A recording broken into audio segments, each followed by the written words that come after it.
This is the North Georgia Life Podcast. Embrace life where you live.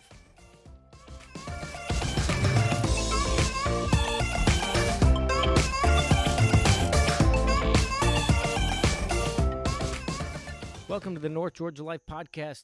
We got a special episode for you today. We are with Angel Ratana, who is the owner-operator of several restaurants in the Gainesville area. We specifically are meeting at and talking about the Gainesville Seafood Market on Atlanta Highway. But I'll tell you in this episode, I reference a side salad that I had at Fajitas, which is off Thompson Bridge Road in Gainesville.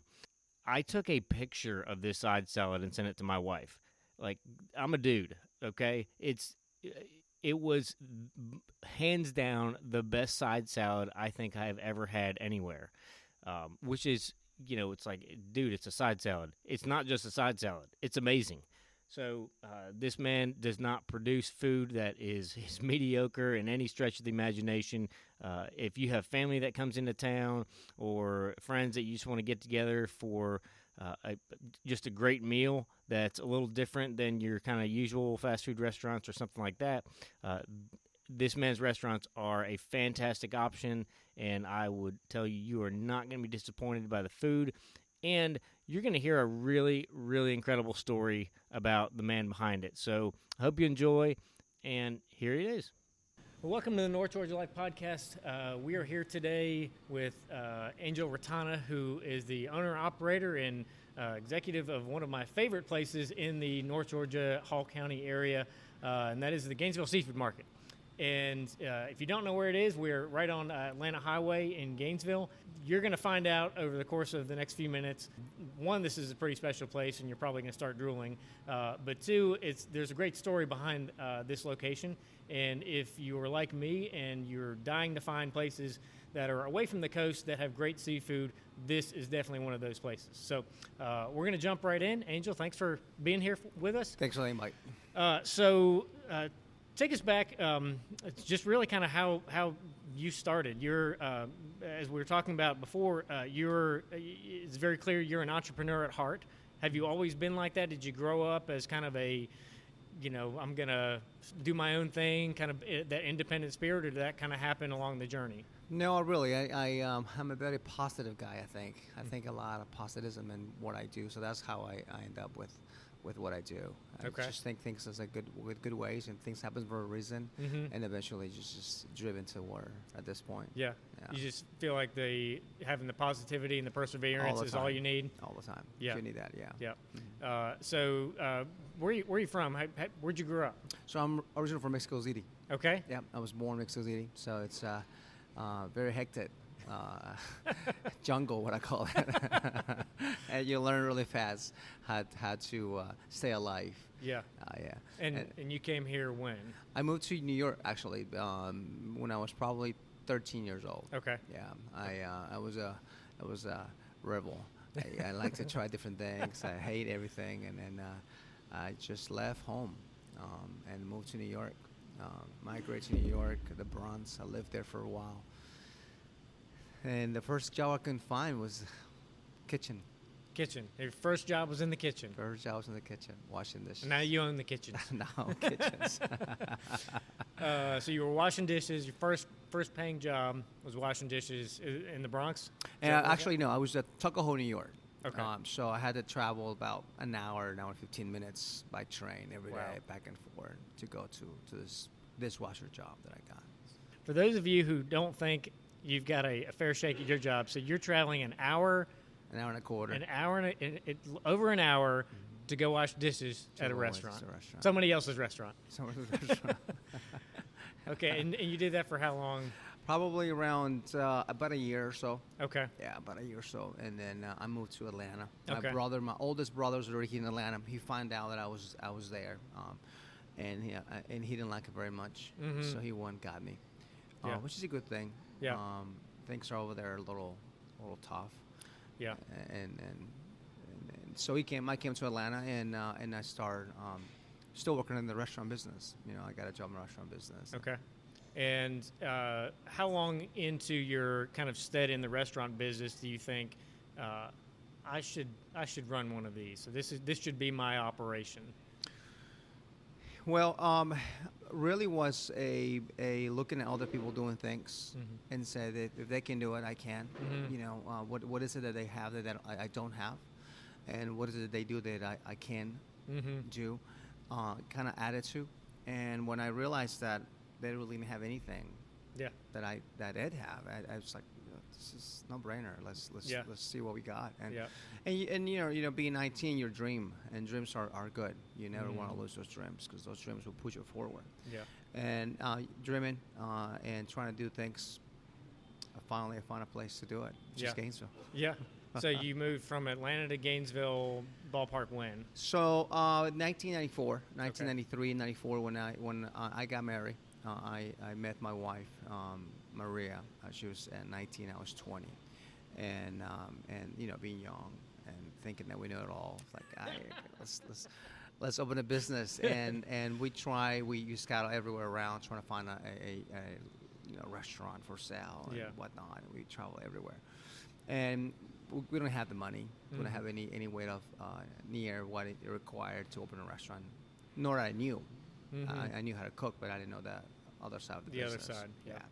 So the closest thing that I got was I remember back in Mexico City, you have a lot of millions of people that eating every day out of those little trailers or little boxes, you know, 8x10. And I said, well, that would be kind of cool to do one of those things. Yep.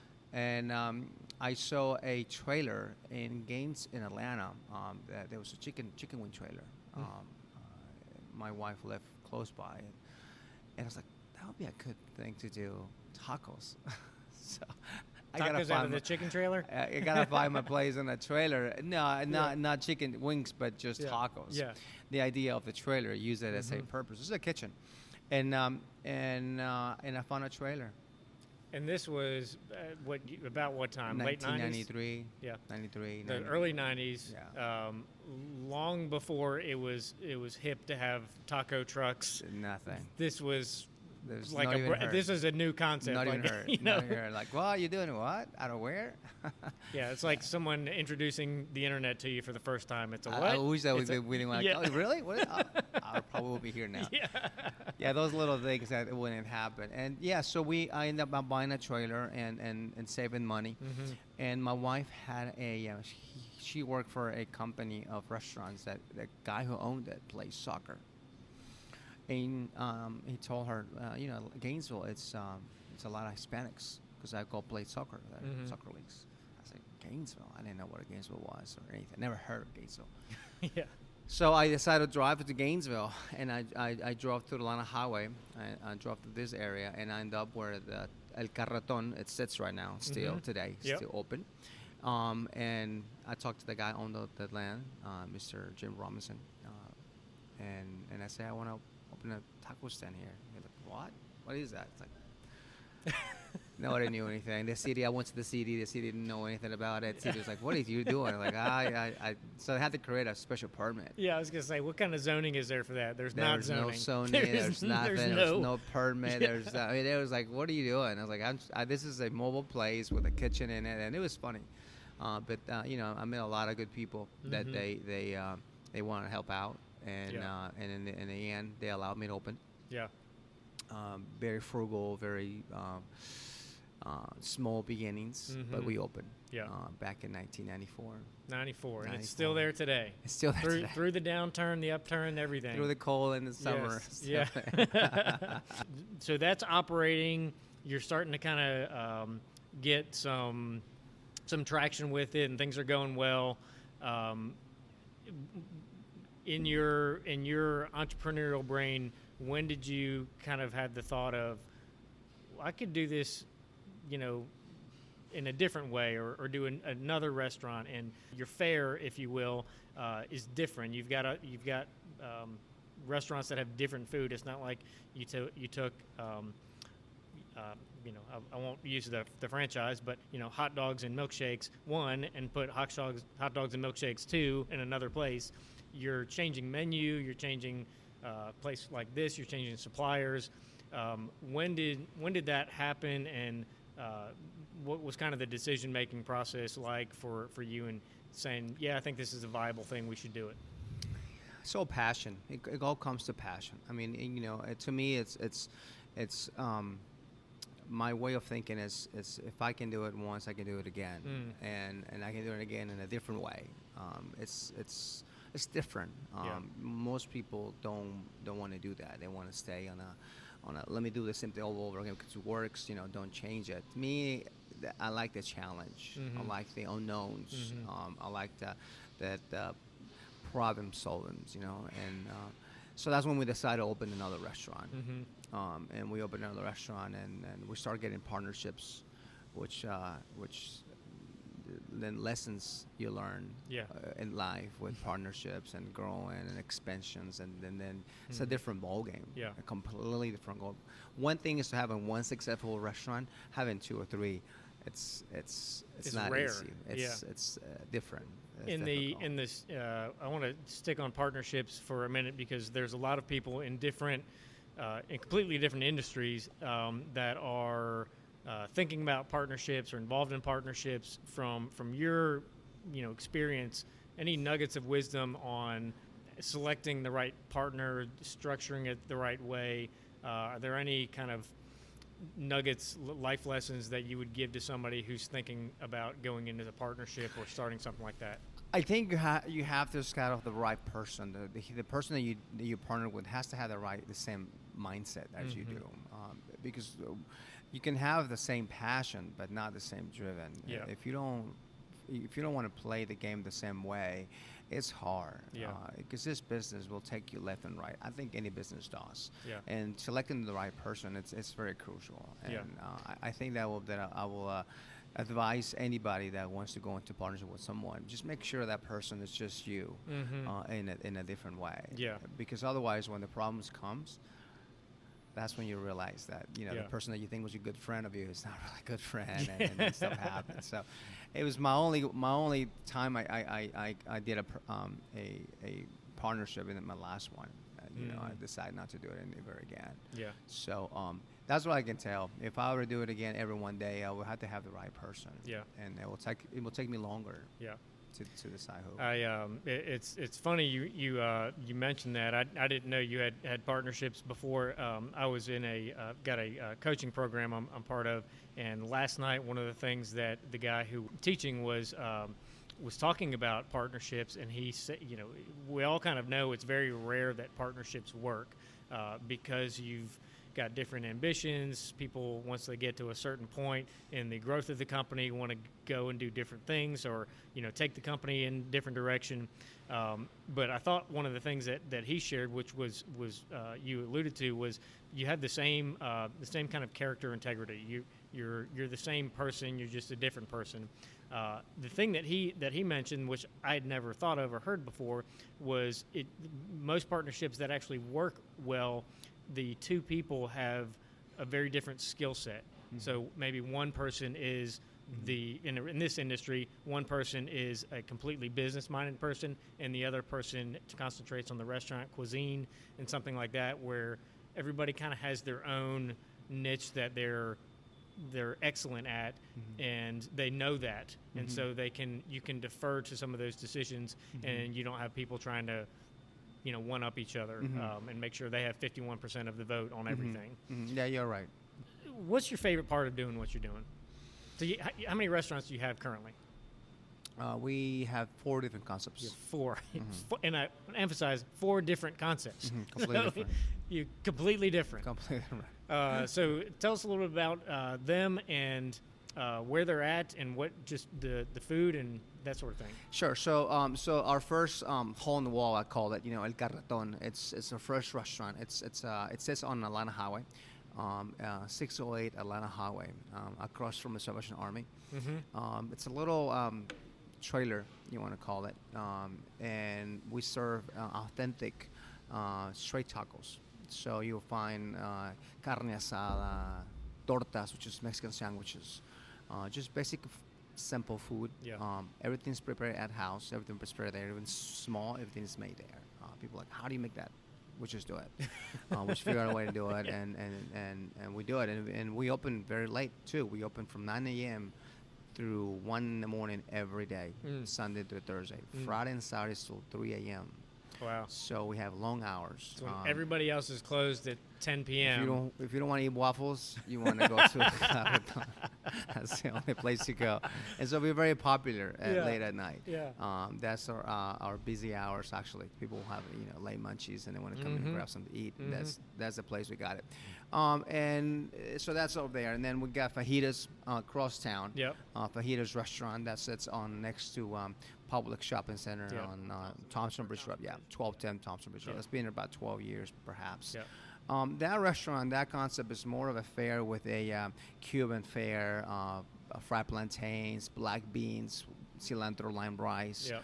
Nothing of your typical south of the border restaurant. Yep. This is more of a little twist. Yeah, because I'm an expert interviewer. In preparation for this, I went and ate there yesterday for the or not yesterday, last week for the first time.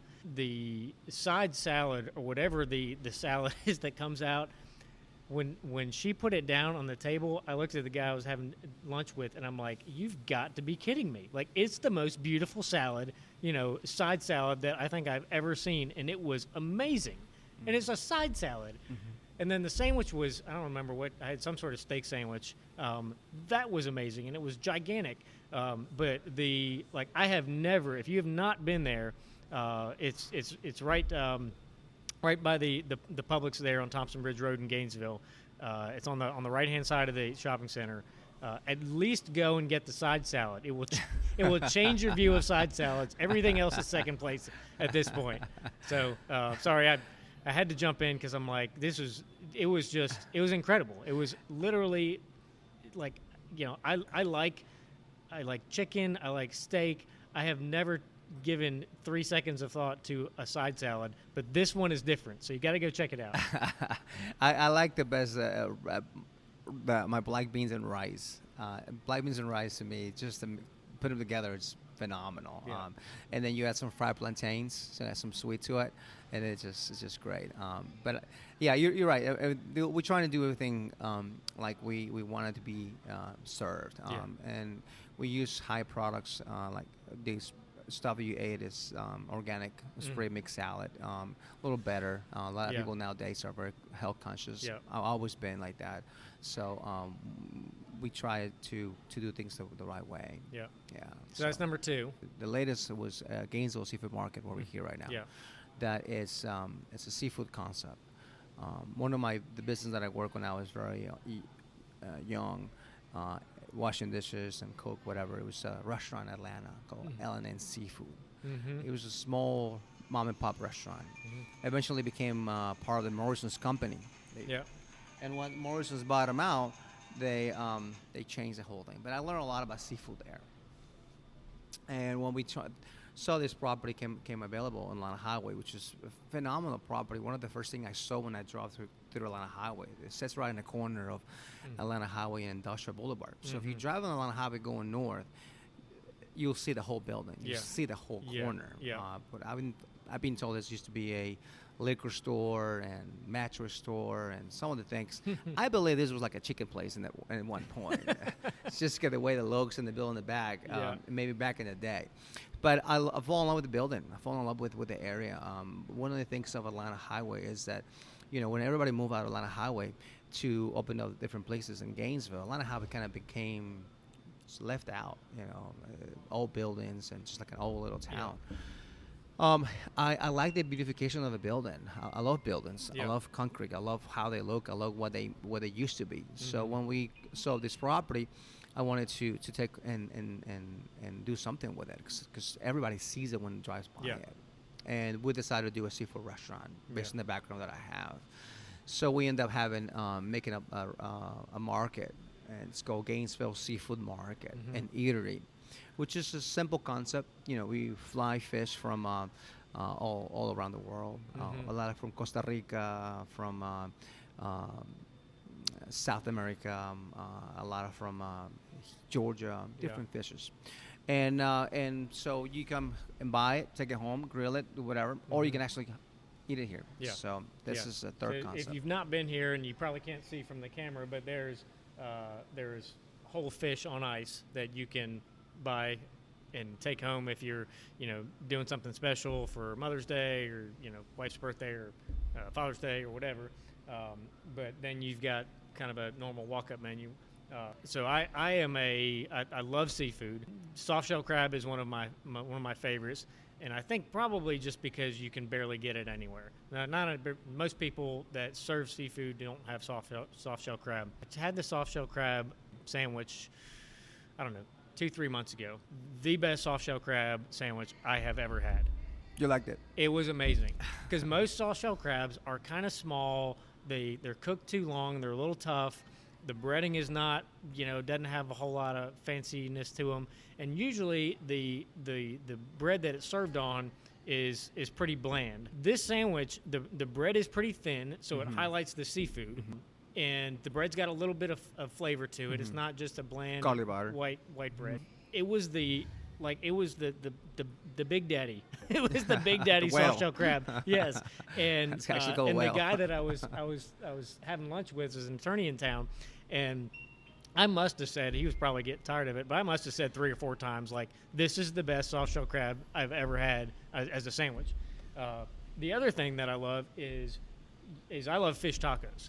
Oh yeah. And you don't just have, like, this is your fish taco or you get shrimp tacos. No. Tell us about the fish tacos here. So we have a grouper tacos, which is phenomenal.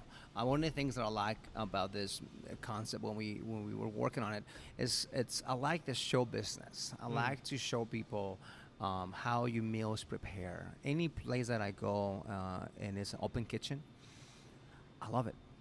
I think customers should be able to see how your meals prepare. If a kitchen is not clean, if it's not had that willingness to show you the back of the house, I don't know if I would like to eat there. I don't know if I wanted to, because I've been in the restaurant business forever, and stuff happens in the back of the house that you don't want to see. So this concept is an open kitchen, so you get to see how your meals prepare. It's all open. So your tacos are hand breaded. The grouper tacos or your shrimp tacos, anything you can bread it, so you get to see when they're doing it on the order. And that's one of the things that I love is you give options for fish tacos. Yeah, we have grouper, we have mahi, so we have fry or grill, shrimp, flounder. So we have different options. Yeah, and it's all related to the fish. Yeah, right. But you get that option nowhere else that I know of, where you can literally walk up and you've got options on fish. Most places it's cod or it's shrimp. You get one option and one option only. So if you're particular to the grouper or the flounder, or you've never had flounder for fish tacos, this is the place to come because it's right here on the menu. Yeah, and then you don't get on most places because they don't fly fish like we do. They don't bring fish like we do. It's not easy to have fresh grouper, right, black or red grouper in the house. So you have to have it. If you don't have it, then you have to buy frozen, which is completely different. When you frozen the fish, it's not the same as fresh. It's not the completely changes the flavor, right? So we have a lot of options, and you hand breaded shrimp. It's also fantastic. A lot of people say this is the best shrimp I ever tasted. I'm from Florida. I'm from here, from there. This is the best shrimp I tasted. And it's I mean, we're in the business. I know how to cook. I know how to the food should taste, and I'm very proud of what I put on the plate.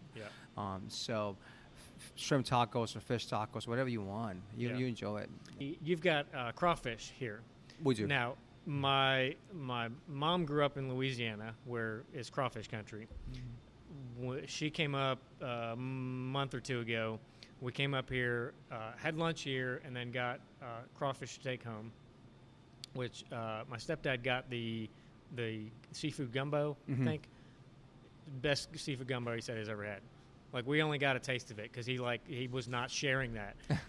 But we took a couple pounds of the crawfish home, just really because my mom was being nostalgic. The best, I can't emphasize this enough, like the best crawfish that I have had in years, because most people that do crawfish or low country boil, they put so much like extra flavoring that you lose the fish. Completely not like that for the crawfish. I mean, we destroyed those crawfish. Like it was supposed to be part of the meal, and ended up being the appetizer because it never made it to the plate. So if you've got a family member, or you'd like to just experience something different, you've never had crawfish, or you had crawfish at a cookout 15 years ago, and it was set your tongue on fire because of how much stuff they put on it. It is not like that at all. So this is I cannot overemphasize how good they are. Yeah, crawfish is a season item, so they're about the be end season. It is endless right now. Now you got blue crabs, because they're alive. So we bring them live blue crabs, and they're being a shellfish. You gotta sell them quickly. Yeah. So right now we end of the season of blue crawfish, and we have a blue crab. Now we can always have it frozen. We're buying frozen and get them frozen here. That's different. Yeah. I feel like crawfish during the whole year, but Yeah. if you want them live, fresh, this is the place to come get it. Yeah. Especially on the weekends when we bring them in. Another things we have people love is oysters. Like, I love oysters. So we get oysters from upstate New York, cold water lobster oysters. Blue Points are phenomenal. And then we get some of the Louisiana oysters from warm water. It's completely different taste. Typically, most of your restaurants, high-end restaurants, will end up having the Washington oysters or Blue Point oysters because the water is cold, and the bacteria in the water is completely different, and the taste is completely different. So, a lot of people that love oysters come and get oysters. We sell them by the case or by each, or we shuck them. Too, being so far away from the ocean, and someone loves oysters. Yes, you're gonna get something like, wow, yes. I didn't know Gainesville has that. And we're on Atlanta Highway in Gainesville. Little Mexico, people call it. What's do you have any just stand out? I want to make sure we get to the fourth restaurant. We digress because it's just it needed to happen.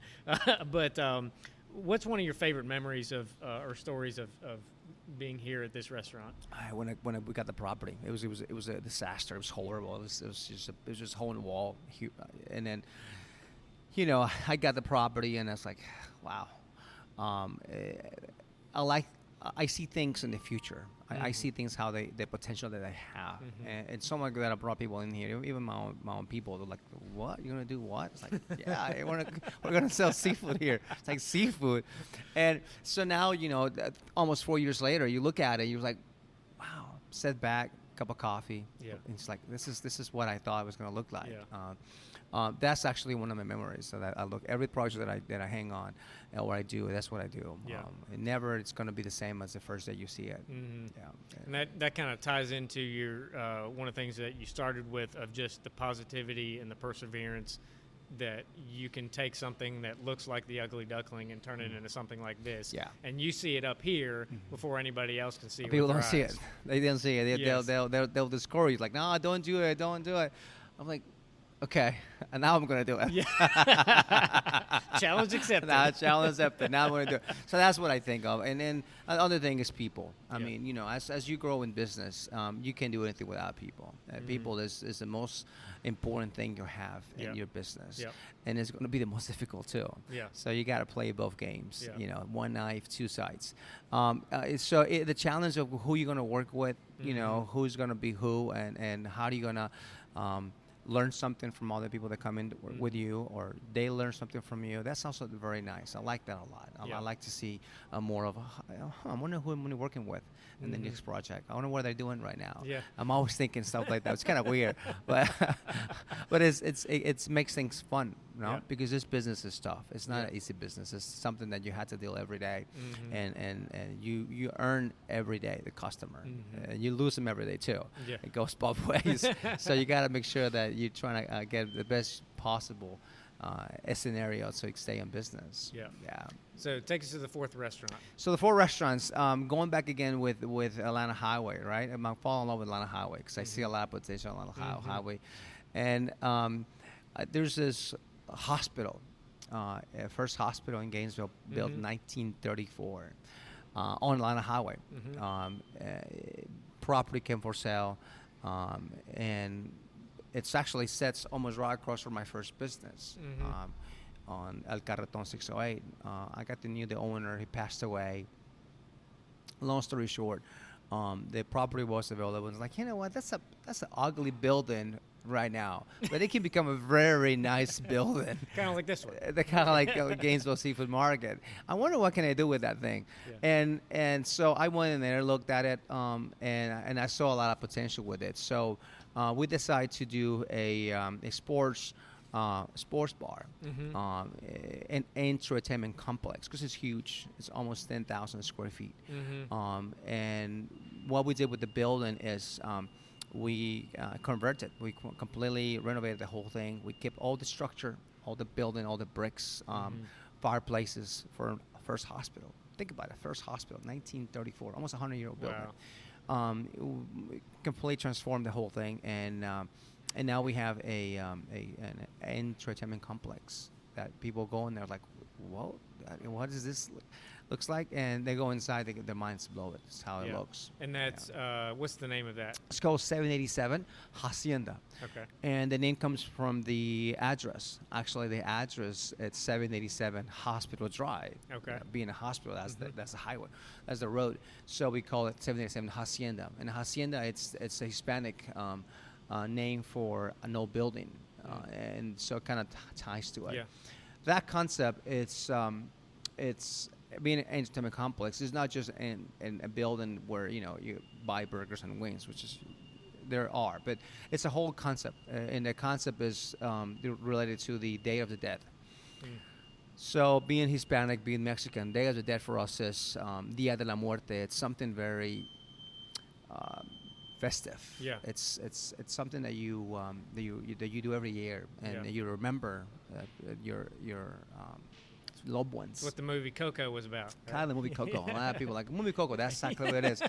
So what it is we create this thing based on that. What a perfect thing, because it goes to the hospital, right? Yeah. You're like, oh, the hospital's haunted. Like, man, if that place is haunted, I've been there at 3 o'clock in the morning most nights, and they're my friends now. Yeah. They become my friends. They like me now. But so we build it as the Day of the Dead, and you go through different areas. There's a place where it's called the Blanco Bar, because all white, everything is white. So it's like represents the good, the good, the times, the good heart, good love. And then you go through an alley, and then go through the altar, right? Because everything's dark and everything's red and everything's different colors. So it changes. It takes you from one place to the other. And then you have a huge patio, and we have food trucks in the back.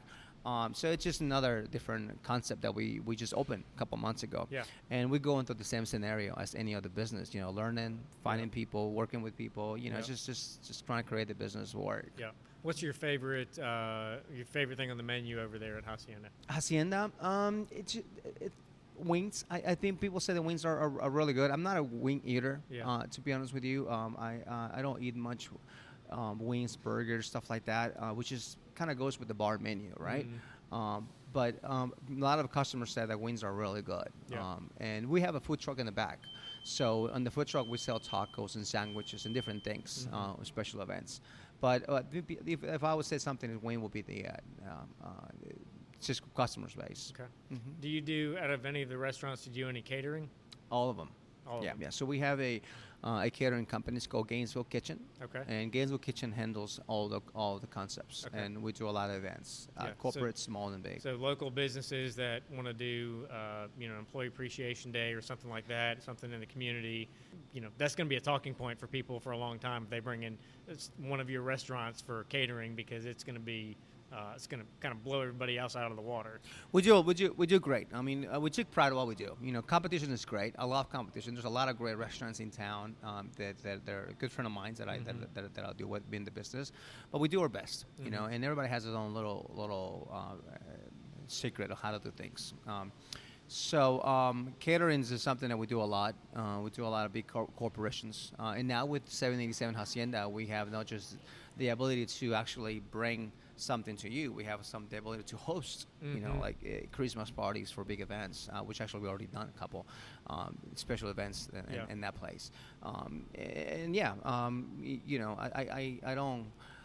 I'm not the kind of guy that I wanted to talk about in competitions, and I don't. I think everybody does things their way. Yeah. We do our way, Yeah. and we always happy when people call us and give us a shot Yeah. to earn their business. Yeah. Yeah. Anything significant you feel like is missing from the operation in general, or have you got it? Have you been in this so long that you've kind of worked through some of those big obstacles, and now it's just small things here and there?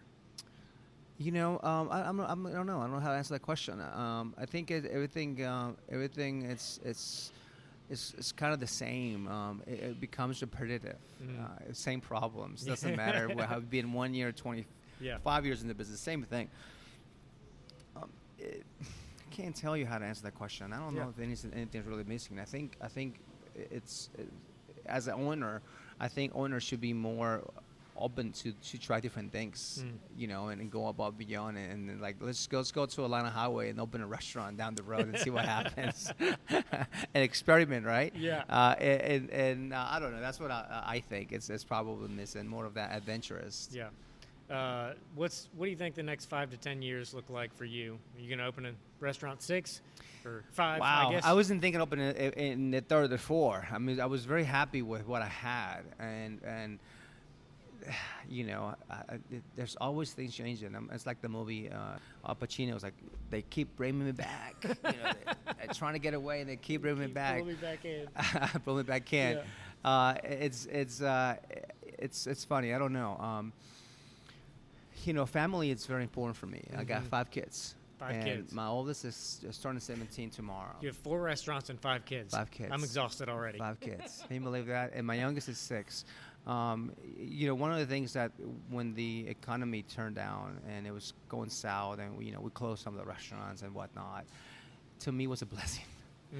And I looked at it in the same way that I looked at it. I told you at the beginning, it's positivism, right? Yeah. It's like, what's positive about the whole thing? Yeah.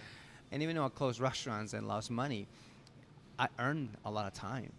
And that time is something that now that I opened another 2 little enterprises, I am taking away that time. Yeah. And so that now it's challenging internally, thinking about, you know, what's next. You know, is it money, or is it property, or is it family, right? And it's something I struggle a lot with. And I think if I said 5-10 years, I probably put a break on what I'm doing and spend the next 5 years, you know, making sure my 17-year-old, when he's 23, 24, whatever, you know, it's like, oh, my dad's cool, you know, because I don't want to be with him anymore. But you know, I spent 5 years with him going through that, you know, and at the high school and going through college and whatnot. And my 7-year-old be like, oh, wow, my dad's cool. You know, I played football with him for a long time. That's probably what I'm doing. Yeah. Really, eventually, that's my main goal. I'm a big runner. I'm a big kind of sports guy. I do a lot of sports. It's the same thing on me. You know, challenging. I've missed that a lot. I have not done it in about 6 months since I did my last race, and I want to go back to that. So I'm thinking that I will settle. And I said 5-10 years, I would probably be just enjoying life a little bit before my kids get too old and they'll hate me. You've spent some time building the business. Now you can have some margin to do what you want to do with the time. Yeah, and we're not wealthy in any sense of way. You know, we can pay our bills and stay afloat, right? But eventually, time, you know, money comes, money goes. I can't buy time. That's right. I can't buy time. I told everybody that I work with, you know, you only have certain time every day, and you spend it wisely. You know, when you work with customers, make sure that customer leaves happy, because that time was not going to come back ever again. So it's same thing when you play with a family. You only have so many hours in a day. You got to make sure you spend it wisely. Money will come. Yeah. I don't want this to end. I wish you had another restaurant we could talk about. We could talk about how great food is, but I know you got other things to do. How do people find out more about your restaurants? Do you have Facebook pages just for the restaurant group or each individual restaurant? How do people find out more information and get connected? So yeah, every restaurant has its own page, and then you just kind of find them there. You know, El Carreton, Gainesville.com, Gainesville Fajitas.com, 787hacienda.com, just the name.com. We built a page, and we can put them all together and build the group. So as soon as we have that, and people, I guess people find out. Mhm. But now with social media, it's everything on Instagram Yeah. and Facebook, right? You just search fajitas and everything comes up in Yeah. Gainesville. So, yeah, we're working, trying to get something where everybody can find us out. But Any days that any of the restaurants are closed? well, the only one that has a different schedule will be fajitas. They'll have a Sunday brunch, so they close at 5 on Sundays. Okay. Everything else, fajitas opens every day normally from 11 to 10 every day, except Mhm. on Sundays. Mhm. We do brunch, which is fantastic brunch, Yeah. by the way. If you ever want to have a brunch in Gainesville, Mhm. fajitas will be one of the places like, what, fajitas, brunch? They don't know, but the people I know, they're like, don't tell anybody, right? There's only so many Don't booths. tell anybody, because I wouldn't want to be waiting like 30 minutes to get a table. Yeah. But Gainesville Seafood Market opens every day, 11 to 7, 10 to 8 every day. I'll tell you the Carreton, which is the late Mhm. night crowd. And the 787 opens only evenings, so 6 o'clock to 11:30 a.m. in the Okay. morning, every Wednesday through Sunday. No, Tuesday through Saturday. Closed Sundays and Mondays. Okay. Mm-hmm. Okay. Yeah, Well, man. great. I've learned a ton. I'm gonna go eat way too much at all of your restaurants. Well, thanks for your business. But yeah, seriously, I know people are always looking for places to get food for graduations, birthdays, special events, whether it's home or business, family coming in from out of town, family reunions. So this is a great option, a different twist on a catered event or a family celebration or something like that. So Yeah, thank you for your business. It's been fun. Thank Yeah. you so much. I wish you success. absolutely. Thank you. Thank you, All right. buddy. Well, that's it for today. And thanks for joining us. We'll see you next time.